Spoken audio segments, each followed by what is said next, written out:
tenemos un tema realmente que para nosotros es muy preocupante y tiene que ver con estas terapias de afirmación de género en menores de edad.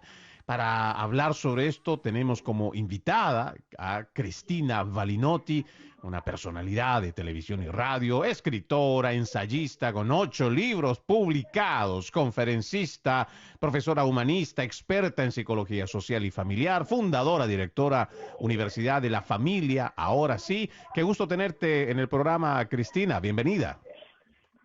Un gusto para mí. Gracias por la invitación. Bueno, este tema que hoy nos compete es para quienes llevamos adelante el trabajo de investigación y seguimiento sobre estas terapias de afirmación de género. Debería realmente ser preocupante porque puede sentar precedente para el resto de la nación. Y es que, y esto es un artículo que salió el día de ayer, y tiene que ver con una ley del estado de Montana que prohíbe la atención médica de afirmación de género para menores transgénero y ahora va a estar permanentemente o temporalmente bloqueada. Y esto debido a que la Corte Suprema de ese estado, del estado de Montana, pues decidió, o sea, los jueces concordaron con un juez de primera instancia que encontró que la ley probablemente viola el derecho a la privacidad de conformidad con la Constitución del estado de Montana. Sin embargo, creo que más allá de lo que pueda ser el tecnicismo legal o lo que interpreta la Corte Suprema, en el fondo, y ojalá esté equivocado, pero realmente es que tampoco existen pruebas para estas afirmaciones, estas terapias de afirmación de género, y ahí es donde radica el verdadero problema, Cristina. Sí, hay una gran confusión respecto de esto, ¿verdad? Una falta de conocimientos respecto de lo que implica el pedido de estas terapias de afirmación de sexo. Los padres estamos confundidos, las escuelas. Yo creo que hay que delimitar dos campos. Primero, no apresurarse, digamos, a ofrecer una terapia de este tipo. eh, con consentimiento de los padres inclusive, a niños pequeños. ¿Por qué? Porque forma parte de una fase exploratoria natural que los niños de pronto quieran expresar otro género, distinto al que le fue asignado en su nacimiento, es decir, el sexo que le fue asignado a su nacimiento, en base al cual se genera el género. De modo que Claro. esto lo tenemos que tener cuidado. Segundo, al saber que eh, todos los niños, al pasar por esta fase, tienen dudas. Es decir, por eso vemos a los chicos que se juntan en grupos varones con varones, las nenas con las nenas. Pero esta es una etapa que puede pasar. Ahora bien, el otro tema es la transexualidad. La transexualidad ya es un tema que fue estudiado. eh, Hay una eminencia en el tema que es el doctor Antonio Guillamón Fernández, que trabaja e investiga en el Hospital Clínico de Barcelona, y realizó estudios. Es un experto, tiene 130 artículos al respecto, 9 tesis, y realizó varios estudios, entre los más importantes estudios de neuroimagen con 94 personas, 24 mujeres y 8 varones, transexuales sin tratamiento hormonal y 23 mujeres y 29 varones no transexuales. En base a este estudio de neuroimagen se determina que, por ejemplo, el espesor de la corteza cerebral femenina de las niñas se corresponde con su sexo en las niñas, pero el volumen de ciertos núcleos subcorticales es igual al masculino. Es decir, hay una disonancia cerebral en aquella persona, en aquel joven transexual. Con respecto a los varones, el espesor de la corteza cerebral masculina es más fina y similar a la corteza cerebral de la mujer femenina. Entonces, aparentemente, por una serie de hormonas durante el embarazo, ese cerebro no está sincronizado con el sexo asignado anatómicamente. Y se produce esa disonancia y esa sensación penosa que relatan estas personas de estar viviendo en otro cuerpo. Es decir, esto ya es biomédico, ¿verdad? Y esto lo tenemos que poner en el tapete e informar al respecto. ¿Por Claro. qué? Porque no es sencillamente el gusto, la transexualidad no es homosexualidad, no es transvestismo, no tiene nada que ver, es una entidad aparte, y existe a tal punto que hay una transexualidad primaria que se llama core, que aparece en la infancia, y una transexualidad secundaria que aparece entre los 20 y 25 años. Por eso encontramos personas de 20 a 25 años que quieren cambiar de sexo. De modo que hay que ser respetuosa de estas cuestiones, tener la mente abierta a las investigaciones científicas y no apresurarnos a asignar un género, cambiarle el sexo a los niños. Es decir, eso no me parece prudente. Entiendo que para algunos padres, sobre todo aquellos que se piensan con la mente muy abierta, entonces es más simple, ¿no? Se sacan un problema de encima, lo visten como nena, al varoncito si quiere ser nena, y ese tipo de cosas. Debemos, si bien acompañar a los niños, hacerles sentir seguros, hablar sobre el tema. Tenemos que hablar con ellos y no esperar que opiniones foráneas se metan y se sientan en el living de nuestra casa a hablar con nuestros hijos.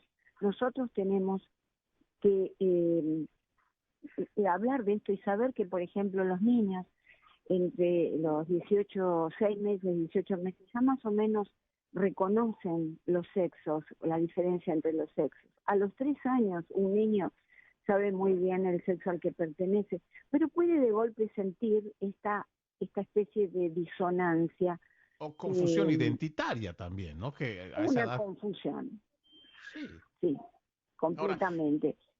Por ejemplo, para nosotros también es importante, creo, establecer que cuando se trata de un adulto, que 18, bueno, legalmente podría ser 18 en algunos países, 21 en Sí, otros, un adulto, pues con su vida hará lo que considere le es más fructífero o lo que considera es mejor para cierto. su vida, y con ellos no tenemos ningún problema. El detalle aquí pasa porque se están adelantando, incluso, primero, se están adelantando en llevar adelante tratamientos con menores de edad, ¿no? Exacto. Aquellos que no han terminado de desarrollarse todavía por completo. Y peor aún, se están haciendo aprobaciones en los parlamentos con muy poca evidencia, tanto científica, médica, biológica, bioquímica. Por ejemplo, nosotros habíamos hablado por un programa anterior sobre esta doctora, que creo que fue muy sonado, una doctora, y es una destacada además, según ella, destacada defensora de los derechos trans. Hablamos de la doctora Joanna Olson Kennedy, que había Sí. ocultado un estudio financiado por los contribuyentes de 10 millones de dólares sobre los Mm. efectos de los bloqueadores de pubertad en los niños Claro, estadounidenses, claro, ¿no? claro. Entonces, este ha sido un caso muy sonado, pero nos ha dado otra vez la razón de que esto es más una agenda política, más no médica, no Muy científica, probable, y que está claro. llevando a llevar, o sea, a someter a los pacientes menores de edad a terapias que pueden ser irreversibles. Continuamos en las tardes de América Radio. Hoy tenemos el grato honor de tener a Cristina Balinotti, personalidad de televisión, escritora, ensayista, con 8 libros publicados, es conferencista, además de experta en psicología social y familiar. Cristina, para la gente seguramente que pasa por esta situación, hay dos corrientes. Bueno, yo creo que la corriente de todo este progresismo que trae relativismo les ha hecho creer a muchos padres de familia que, bueno, o sea, si no quieres que tu hijo se frustre, se deprima, que incluso pueda llegar a autoinfligirse algún tipo de daño, pues tienes que complacerlo en sus caprichos, no le lleves la contraria. Simplemente dile que sí. Y si es un niño que se cree una niña, pues dile que sí. Píntalo de rosita, ponle su vestido, cómprale muñecas. Bueno, esto es lo que propone la corriente de izquierda, ¿no? Toda esta corriente progresista. Y Sí, podrán decir que son padres abiertos y muchas otras cosas. Sin embargo, pues lo que llamamos las sanas tradiciones o lo que llamamos la familia tradicional ha encontrado recursos también para que dentro de lo que llamamos esta crisis identitaria o tal vez una disforia de género, hemos encontrado a lo largo no de siglos, sino de milenios, de que estas etapas de confusión se puedan llevar adelante. En tu experiencia, sobre todo siendo una experta en psicología social y familiar, ¿cómo le enseñamos a los padres que pasan por esta situación? transgenerismo y todo esto que viene, este ataque de ingeniería social que viene ya sea en las series, en la televisión, en internet, en las redes sociales. ¿Cómo le hace frente, Cristina? Bueno, hay que hacerle frente con sentido común, ¿verdad? Debemos aislar a nuestro hijo, a nuestra hija, de toda corriente política, de toda agenda externa a la familia y realmente observar a la familia justamente consultando con un especialista en la materia, un pediatra infanto-juvenil un especialista en estos temas, para ver de qué manera guiamos. ¿Por qué? Porque en materia de medicina como de psicología es caso por caso, ¿verdad? No solamente está el deseo del niño que expresa quiero ser niña, sino que está toda el paradigma familiar, la cultura, todos los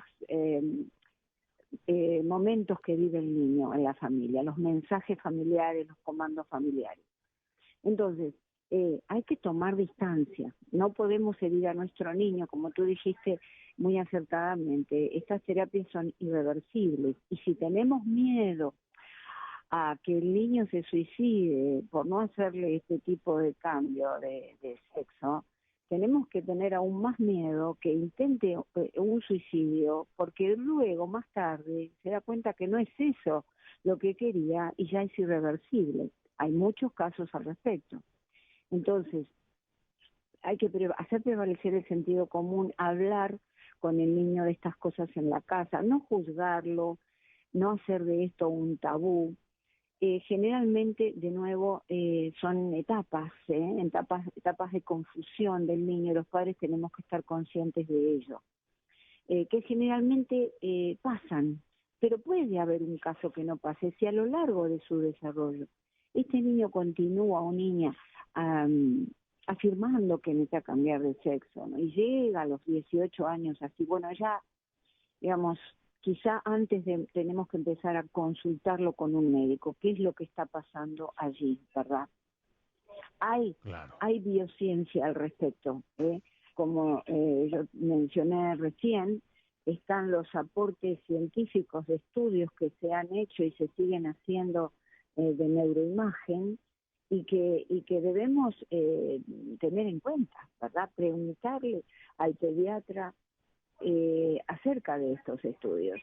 Es muy importante, digamos, elevar el sentido nuestro de conocimiento, porque el conocimiento es poder en esta área más que nunca. No herir los sentimientos de los hijos, inclusive hablarlo en el colegio, en el caso que se presente un caso así, hablarlo en el hogar, no permitir que nadie se burle de ellos, porque a lo mejor, de nuevo, está transitando una etapa de su vida que no va a meritar posteriormente ningún cambio de sexo. Llegado el caso, bueno, en ese se hablará, Claro, pero vamos a Cristina, tener mucho pero cuidado. cuando usted menciona, yo entiendo que también existen casos legítimos de Sí, sí, personas existen, que sí. cada vez son más jóvenes, que pueden tener una disforia de género y de que lo existen, de que existen, existen. Y hay padres y familias que atraviesan esa situación, pero cuando empezamos a revisar datos, como por ejemplo hace un poco más de 20 años, cuando se hacía la pregunta a quienes formaban parte de la comunidad LGBT, en Estados Unidos eran mucho menos del 3%. Sin embargo, a partir de 2015, que se lanza toda esta Agenda 2030 y que pues de una forma más brutal, de una forma masiva, con inversión económica masiva desde el 2020, con la pandemia, esto explota pero por todo lado y hay una ingeniería social de por medio. O sea que esto también responde a una moda que se implementa a través de los principales medios de comunicación que apoyan esta corriente progresista. Entonces, ahí es donde ya uno, pues, ¿cómo discernir también, Cristina? Porque entiendo que hay casos legítimos, que los hay, pero el problema pasa también porque hay muchos que se quieren sumar a la moda. Y no estoy hablando solo de los niños, de los adolescentes, sino también de los padres que quieren verse inclusivos, quieren verse buenitos, quieren verse que aceptan de todo, que Claro, cuidan de... No. Entonces, ¿cómo sí, sí. identificamos también eso? Bueno, lo que pasa es que es muy difícil hoy en día manejar estos temas, porque estamos frente a padres adolescentes, padres que renunciaron a su parentalidad y que prefieren ser hermanos de los hijos o algo así, que tienen miedo. Si gusta, Cristina, yo le doy un respiro porque entiendo que tal vez está un poquito con la... Sí, no, ya estoy. Sí, sí. Yo la espero, yo hago el tiempo, no se preocupe. Eh, entonces, tenemos padres que le tienen miedo a los hijos, miedo a poner límites, a poner valores morales, no sea cosa que el nene se ofenda y se vaya de casa. Entonces, si nosotros no tomamos el mando como padres, estamos abriendo la puerta para que estas agendas ingresen y nosotros dejamos que ingresen y que hagan con nuestros hijos lo que deseen. Por eso es un mundo muy difícil, particularmente acá en Estados Unidos, en donde el niño tiene que ser adulto ya, no se observan las etapas de su desarrollo. Yo conozco padres que dicen, no, si ya tiene 10 años, 11 años, ya es adulto, ya sabe lo que hace. Es decir, hay una cantidad de sinsentidos que se expresan y entonces es muy difícil. El primer trabajo hay que hacerlo con los padres, ¿verdad? A ver cómo están posicionados frente al hijo en esta cuestión. Y creo que conviene, además de un profesional pediatra, que visiten también a un psicólogo y que piensen y que tomen la responsabilidad. Es muy difícil porque, claro, estamos en un mundo competitivo, en la lucha por el dinero, y entonces pareciera que dejamos ya, hemos bajado los brazos con respecto a los hijos. Lo vemos en los restaurantes, lo vemos en las comidas, en el cine, en todos lados. Los chicos marcan el paso, se enfrentan a la autoridad, la desafían. ¿Por qué? Porque en la casa no hay adultos, hacen lo que quieren ellos. Entonces, este comentario un poco se extendió a otras cosas, ¿no? No, Pero no, y que sirve también es como necesario ejemplo. abordarlo, ¿no? Porque de otra forma Claro, también lo ignoramos y otra vez, no podemos seguir siendo también o sea, otro tipo de programa o de la mayoría de los programas que vamos a agarrar, vamos a levantar la alfombra y debajo del tapete vamos a lo que tal vez no les gusta escuchar. No, hay que claro. decirlo, Cristina. Sí, hay que decirlo, los padres tienen que empezar a ser padres, ¿eh? Y dejarse de compararse con los hijos. En un programa anterior yo había comentado el mejor piropo que se le da a una madre es decir que es igual a la que parece la hermana de la hija, ¿no? Porque hoy no hay distinción, las mujeres quieren competir con las hijas jóvenes, los padres con los hijos jóvenes. Entonces, este es un mundo donde no hay estructura, tenemos que volver a las bases de la familia, no tenerle miedo a la palabra autoridad, a la palabra control. Claro que tenemos que controlar a nuestros hijos, tenemos que prestarle nuestro cerebro porque ellos tienen una gran inmadurez. Hay un estudio muy interesante que se realizó en Inglaterra, en el Colegio de Londres, en la zona de neurología, una gran investigadora, Anna Blakemore, lo realizó y determinó que el cerebro termina de madurar en las regiones importantes del cerebro frontal, en donde se piensa, en donde se toman decisiones adecuadas y se controlan los impulsos recién alrededor de los 29 años, 30 años. Entonces, estas Wow. cosas se ponen bajo la alfombra, no se ponen en los escritorios de los maestros, de los legisladores. Estamos apresurando, estamos haciendo que nuestros hijos rápidamente se vayan de casa. Entonces, que hagan lo que quieran. Es como decir, bueno, que hagan lo que quieren y me dejen tranquilo a mí. Tenemos que ser sensatos. Y no digo que no existan, porque existen familias y padres que aún luchan contra esta corriente, esta invasión de falta de autoridad en la familia y tienen sus hijos, digamos, bajo su égida en el sentido no negativo, sino en el sentido de que ponen las reglas, que ponen los principios. Eso es muy importante. De modo que es un tema que es molesto hablarlo y nadie quiere escucharlo, porque todos queremos escuchar lo que nos conviene. Y esto puede convenirnos a nosotros como adultos, pero no le conviene a los hijos. Claro. Los hijos necesitan crecer, es como una planta que uno le pone una guía, pues si no se marchitan. La guía de la planta, esas, son los hijos, somos nosotros los padres. Entonces, Por es la supuesto. única manera que tenemos para poner un poco de sentido común a todo esto. Porque el Y, hijo, cuando se lo deja hacer lo que quiere, uno cree que crece, pero en realidad no crece adecuadamente para poder adaptarse a una sociedad, ¿verdad? claro. Eh, Y realmente si no, para nosotros es importante, por ejemplo, esta participación suya, Cristina, porque hablar sobre esto o por lo menos expresar lo que muchos no quieren escuchar es lo más importante. Podemos recibir quejas, señalamientos, críticas y nos parece que está bien. Sin embargo, sí, aunque duela, la verdad hay que decirla. Guste a tal cual, quien le guste. Quiero agradecerle exactamente. muchísimo, Cristina, por haber estado con nosotros. Por supuesto, agradecidos no solamente con su experiencia y por compartirnos lo que tanto sabe y cómo ayuda también a las familias y por supuesto la invitación para un próximo programa porque realmente disfrutamos mucho de su conocimiento. Muchísimas gracias. Para mí es un placer estar contigo, con tu audiencia. ¿Dónde la encuentra Cristina la gente a través de las redes sociales? Bueno, mi website es balinotti.com, B larga, una sola L y doble T, y mi canal de YouTube, donde están todas conferencias y todos estos temas de ayuda a los padres, en mi canal unifamilia.com, para evitar digamos, la confusión con mi nombre. Unifamilia.com. Y entonces allí pueden dejar sus mensajes o si no en la website también. Estoy en todas Balinotti, las redes sociales. Balinotti, exacto. una de alta, una sola L, doble T y Cristina con CH.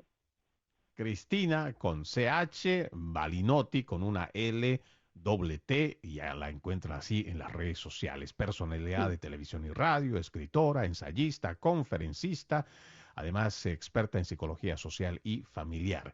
Muchas gracias por haber estado en las tardes de América Radio, Cristina. gracias a ti, un placer.